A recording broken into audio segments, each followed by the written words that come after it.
Europe 1, 7h44. Le football est une religion. On a beaucoup entendu cette formule tout au long de la Coupe du Monde. Ce matin, Jean-Philippe, vous recevez un homme d'église. Il est argentin et fan de ballon rond. C'est l'interview vérité d'Europe 1. Bonjour Père Pedro. Bonjour. De passage à Paris, vous vivez à Madagascar. On va prendre le temps tout à l'heure bien sûr de raconter toute l'action importante que vous menez là-bas, qui vous a d'ailleurs même valu d'être proposé au prix Nobel de la paix. Ce n'est pas rien.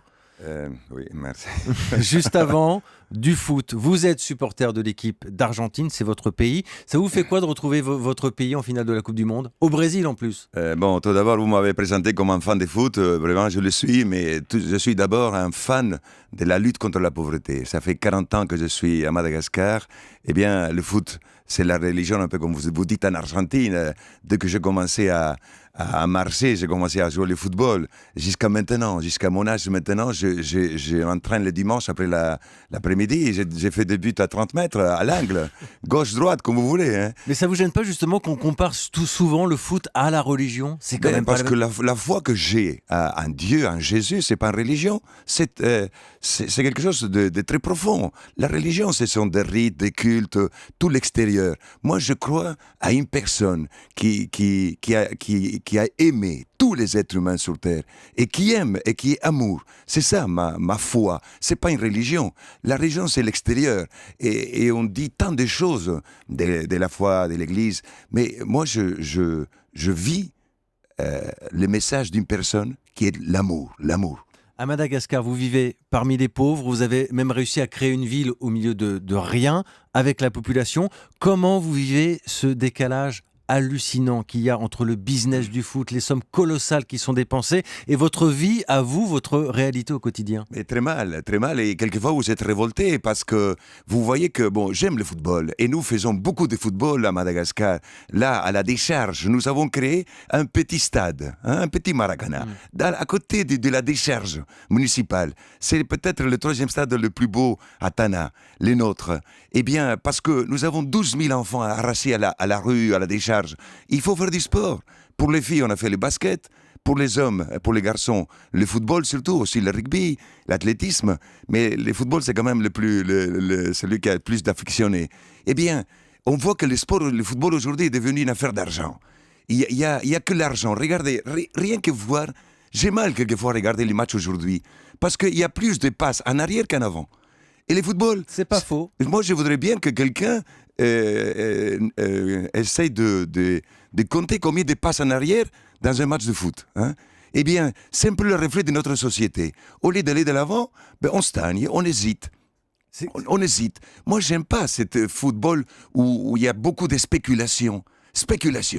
Alors qu'on a peur de se risquer, alors je préfère passer à mon copain en arrière que me risquer moi-même à l'avant. Alors c'est quoi les vraies valeurs du foot, celles que vous transmettez? Je pense que c'est l'effort, le combat, être en équipe, vivre en équipe, faire des choses. Quand on fait un but, c'est en équipe qu'on le fait. Je me souviens quand je faisais un but, j'ai joué à Madagascar, et quand on s'est sauté les uns sur les autres, moi un blanc, et que je sautais sur mes frères malgaches, première fois qu'on voyait un blanc qui fête le but avec les gens du pays. Hein? Et bon, vous recevez des coups, vous donnez un peu aussi, et bon, c'est le foot. Hein? Et j'ai toujours joué, même en tant que prêtre.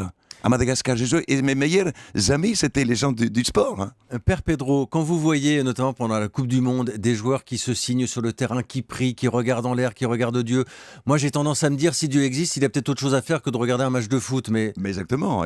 Dieu, il est pour celui qui est les meilleurs. Hein? Parce que dans le football, il n'y a pas de logique. Hein? Et il faut avoir beaucoup de chance. Hein? Il y a quelquefois... Mais c'est un peu disproportionné, non? Exactement. Mais Dieu ne se mêle pas. Quand j'étais jeune... Dieu est neutre en football, c'est ça? Certainement. Mais en tout cas, j'ai prié à Dieu autrefois quand j'étais petit, que mon équipe gagne, que l'Argentine gagne, et l'Argentine perdait. Bon, mais j'ai continué à croire à Dieu quand même. Il y a un joueur argentin, une star mondiale, c'est Lionel Messi, le bien nommé, diront certains. Ouais. Il est aussi important que Dieu pour les Argentins. ben, j'espère pas, j'espère pas. Mais Messi, il est vraiment un homme, mais on le voit un peu endormi dans ces mondiales. Il s'est pas encore réveillé. Pour l'instant, c'est pas trop ça. Pas trop réveillé. Et alors, c'est pas dans les Barcelone, il y a tout le monde qui joue pour lui. Et ils se connaissent. Alors vraiment, il a fait des buts extraordinaires parce que Messi, le foot, ce n'est pas courir, mais c'est aussi réfléchir, c'est savoir situer, c'est savoir esquiver, tromper l'adversaire, mais dans des règles. Moi, j'aime tromper l'autre, mais dans un foot, avec des règles, avec un arbitre, mais pas dans la vie. Père Pedro, le pape François, oui. Il est argentin, comme vous. Oui. Vous avez déjà parlé foot ensemble? Non, je l'ai vu le 3e jour quand il était devenu pape. Il était tellement pâle, je pense qu'il avait senti le poids de cette mission. Alors je lui ai demandé seulement la bénédiction, mais comme Argentin, on aime le football et on aime le bon football. C'est pour ça qu'aujourd'hui, l'équipe qui compose l'Argentine actuellement sont presque tous à l'extérieur, jouent tous à l'extérieur. Alors c'est pour ça qu'ils sont habitués au football européen, pas en arrière. Vous êtes de passage là en France, je rappelle que vous vivez donc à Madagascar. En France, ces derniers temps, on dit beaucoup que c'est la crise. Les gens se plaignent, ils disent que c'est difficile. Vous nous voyez comment, vous, de Madagascar? Oh là là, quelle richesse que vous avez ici.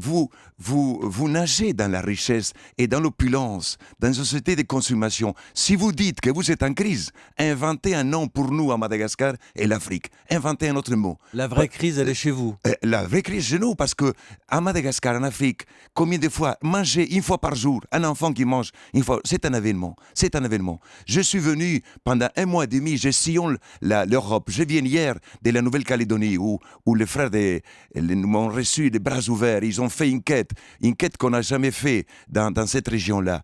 Et quand les gens savent qu'ils donnent pour les enfants, pour les pauvres, et l'argent arrive à destination, aucun va se dérober de participer à cette lutte contre la pauvreté. Les problèmes, c'est que les gens sont souvent sont déjà trompés et l'argent n'arrive pas.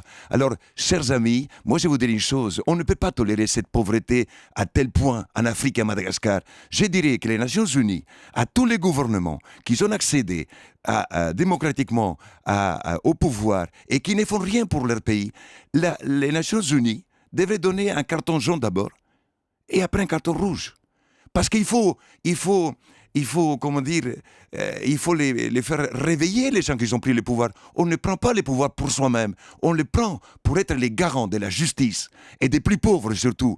À Madagascar, aujourd'hui, la Banque mondiale dit que les statistiques, 92% des Malgaches reçoivent moins de $1,50 par jour. On ne peut pas vivre avec $1,50 par jour à Madagascar. On ne peut pas. L'essence est plus chère qu'en France. Les médicaments plus chers qu'en France. Les matériaux de construction plus chers qu'en France. Alors, les seules choses qui sont bon marché, c'est les légumes. Alors là-bas, les médicaments hors prix. Voilà, je combats aujourd'hui contre cette injustice.